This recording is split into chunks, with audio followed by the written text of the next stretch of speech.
নমস্কার।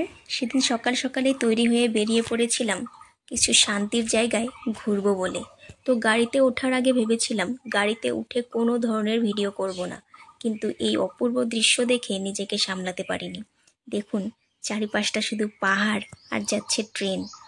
এই প্রকৃতির সৌন্দর্য উপভোগ করতে করতে কখন যে নিজের গন্তব্যস্থানে পৌঁছে গিয়েছিলাম বুঝতেই পারিনি। কিছু শান্তির জায়গায় ঘুরবো বলেই বেরিয়ে পড়েছিলাম। আর মন্দির ছাড়া শান্তির জায়গা কী বা হতে পারে? পৃথিবীর সব থেকে শান্তির জায়গাই হচ্ছে মন্দির। আমরা প্রথমেই দর্শন করে নিয়েছিলাম বাসন্তী মাকে। মন্দিরের চারিপাশটা ঘুরে দেখতেই হঠাৎ মনে হলো কেউ একজন আমায় ডাকছে। ঘুরে দেখছি সে তো আমার মা।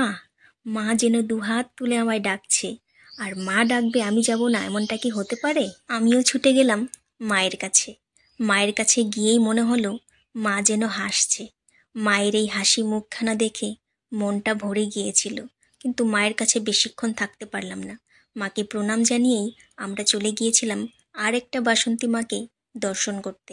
সেখানেও বাসন্তী মায়ের পুজো হচ্ছিল। বাসন্তী মাকে প্রণাম জানিয়েই আমরা চলে গিয়েছিলাম এক বাবার মন্দিরে, কিন্তু সেখানে গিয়ে ঘটলো এক অদ্ভুত ঘটনা। ভোলে বাবার মন্দিরে পৌঁছতে পৌঁছতে প্রায় 2-3টে বেজে গিয়েছিল। তো ভেবেছিলাম হয়তো বাইরে থেকেই বাবাকে দর্শন করে ফিরে আসতে হবে, কিন্তু তা হয়নি। মন্দিরের ভেতরে গিয়ে দেখলাম পুরোহিত মশাই মন্দিরে তালাটাও দেয়নি। এমনিতে নাকি রোজই মন্দিরে তালা দিয়ে রাখা হয়। আমাদের পরম ভাগ্য ছিল যে আমরা সেদিন বাবাকে দর্শন করতে পেরেছিলাম। মন্দিরের শান্ত পরিবেশ এবং শীতল হাওয়া বলে দিচ্ছিল বাবা যেন এখানে স্বয়ং বাস করেন। সত্যি মন্দির মানেই শান্তি।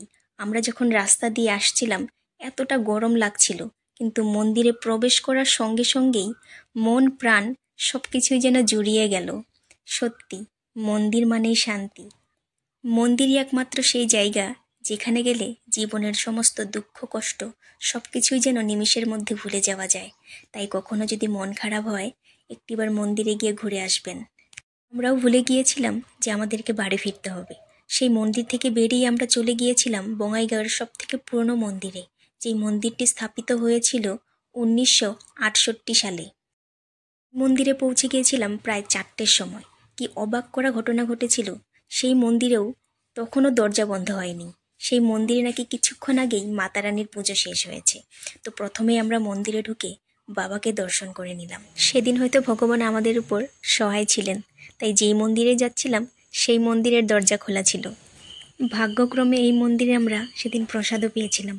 প্রসাদ নিয়ে বাবাকে শেষবারের মতো প্রণাম জানিয়ে মন্দিরের চারিপাশটা ঘুরে দেখে এবারে বাড়ি আসার জন্য রওনা দিয়েছিলাম। আমার তো এই শান্তির জায়গাগুলোতে ঘুরে ভীষণ ভালো লাগছিল। আপনাদের কেমন লাগলো এই ভিডিওটা অবশ্যই আমাকে কমেন্ট বক্সে জানাবেন। আবার দেখা হবে আপনাদের সঙ্গে নতুন কোনো ভিডিও নিয়ে। সবাই খুব ভালো থাকবেন, সুস্থ থাকবেন। নমস্কার।